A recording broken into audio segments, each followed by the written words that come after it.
Just this past week, I went to go visit a friend, Andrew Williamson. We both worked together on a corporate campaign years ago, and then right after that, both filmed the Creative Mornings in Toronto during a certain era of time. We kind of lost touch for a while just this past year, since we've both been taking our social medias a bit more seriously, have been supporting each other through that. He reached out to me saying I should come to the West End for a day. We can film content together. And with that was the intent of going out to skateboard, because he just purchased the Sony VX1000, which is kind of like a nostalgia camera at this point, and wanted a subject who skates to just test out that camera.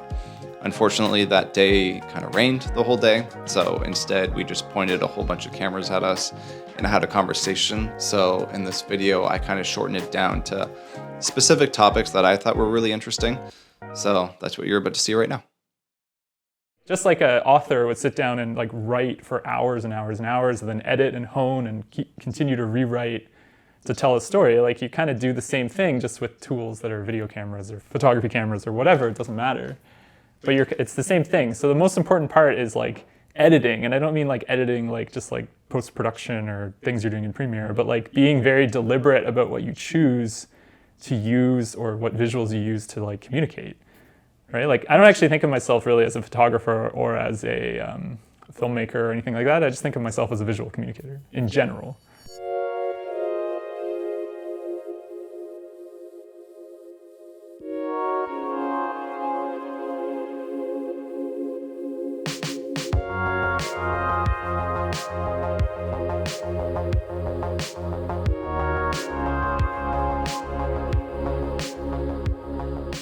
Let's dive into a little bit about this haul of new cameras, or should I say old cameras, and just like kind of just tell me about how all that started.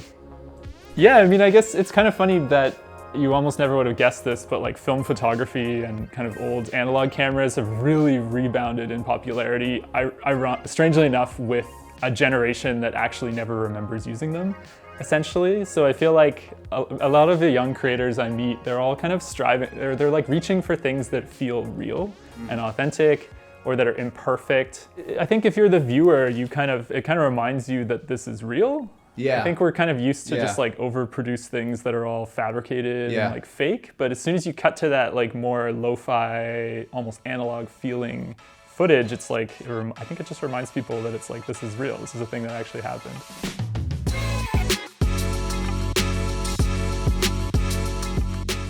So all these different reels I've been making, I usually just start from something, and I don't have an end deadline where I have to finish it by or anything like that. So right now I have like 5 or 6 different ideas on the go, percolating, or that I've already shot a little bit of it. And I just kind of like put it in a folder and wait until the next part of the story emerges or becomes apparent, and then I'll add that in. And then it's only when it's got the like all the parts, and I'm like, okay, it's done, let's post it. That's what I like to call the marinating stage. Yeah, and that's what I marinates. even do with just even like all my day-to-day work. Yeah. My one real world example I can do with this, and I've kind of talked about this a bit, was you're doing like a big corporate project. Let's say you have like 4, 5, 6 people. They're all 40-minute interviews, question answer style. And it's on you, the editor, to like tell that story. Correct. If you have good pre-production, you know what type of objectives we're trying to hit and where we're trying to go with that.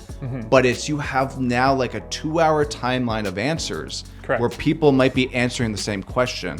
So now the question is, who answered this question the best? Who answered it the best to lead into the next part of the edit? Totally. And that's not as simple as just sitting down and just like doing an edit. No. It's, you have to like kind of watch it through, marinate, like look, do something else, like watch it Sometimes through. You have to sleep on it. In many cases, actually, like I know you said the best part of the answer, in many cases, the person who answered something the best, you want to use because it's the best answer, but it doesn't actually fit the story or it doesn't fit the narrative, 100%. Or you kind of need to hit other targets in your story.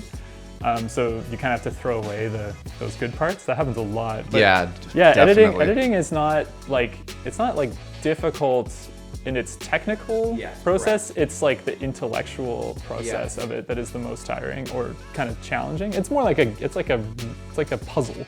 That's something that I struggled with, especially starting out in that first job where we did meet, where I would do a lot of those projects. It's like, this answer was fire, and all I would do is just grab all the fire answers and put it in a timeline. Now I have a better know-how of like, okay, like this answer does lead into this. Cool. I'm cooking. Yeah. Good. I think we're good. Let's just say a V1. Like, I think my story's there. Play ahead back to the start, close my eyes, press play, and just focus on the words that are being said instead of like my camera angle cuts and my B-roll inputs and my color. That kind of takes away from like just remembering what the story arc needs to be. So closing your eyes on that. Yeah, it's a good tip. Is definitely. I do that sometimes. Yeah. What do you think about videographers? Because this is something that I fight with internally a lot too. So I mean, a videographer is like, it's like a trade. It's like, you know, you have electricians, you have plumbers. I know, and if you're a videographer, you're like the guy with the giant camera and that's at exactly the corner of City TV doing streeters. That's a videographer. Exactly. A filmmaker or a creator is someone that just like, you use those tools, but you're not like a run and gun guy with a camera for hire. I like using the word video producer. That feels a bit better. Because the word producer brings the intent into the, exactly. into the meaning. So like you're intentionally going out into the world, or you're intentionally setting up a situation that is told through the medium of video. Exactly. Basically, right? Whereas content creator just sounds like I am just making, like just grabbing whatever and throwing it onto a platform and just hoping for something to happen. It's a little, it's lacking the intention, and the internet is just littered with stuff that like so clearly has no intention to it. Our world now is predominantly visual communication. Like it used to be that people predominantly read and wrote, and we lived in a written form where that was the predominant form of communication. But everyone predominantly takes in information, news, mostly visually, and then like secondary like through audio, and then written after that. So that's a huge responsibility when you're creating visuals or you're creating a story through a visual, like you're using the craft of visual production to tell a story. I think that the thing that is like lost, or we're losing a bit over time with the way younger people engage with media, is that physical real world experience element of it. Like for example, with Netflix, you had to like go to the post office, or you had to like to drop off your movie, or like Jumbo Video, like the anticipation of the feeling of going to your local movie rental and like picking out a movie instead of just like scrolling through your television. You had to like physically be there. I think that's probably at the crux of like what I'm reaching for, is like these real experiences. Because like we're all very good at like doing stuff online and like whatever. But like when you physically go somewhere or you physically experience something, it's way more impactful to you, and you remember it way more. Even if it's like not a good experience, which is funny too. Like, but you still remember it. It becomes like a defining feature. I think that's why like it was super weird during COVID for most people. They just weren't going anywhere. Like part of it was just you weren't going anywhere and you weren't experiencing things. So your sense of time and memory just got like skewed. Right? Like, I feel like that's even today's experience, being like, I could have, like, we haven't connected in a while. It was nice to reconnect on Instagram. This could have just been like a FaceTime. Be like, yeah, dude, what's up? Like, and there's no way we would have talked as long.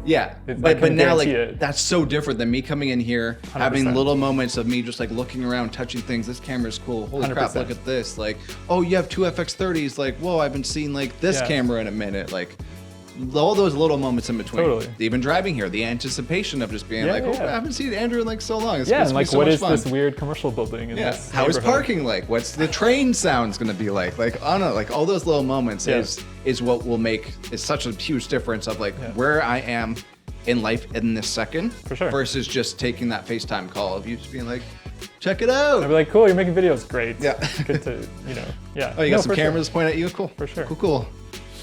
Well, that's great. I feel like if you want to wrap it there, we can. I'm happy with this. Continue to do whatever else we want to do for this afternoon. Sync up this footage, throw in the microphones, whatever. How many gigs do you think this is altogether? Too much.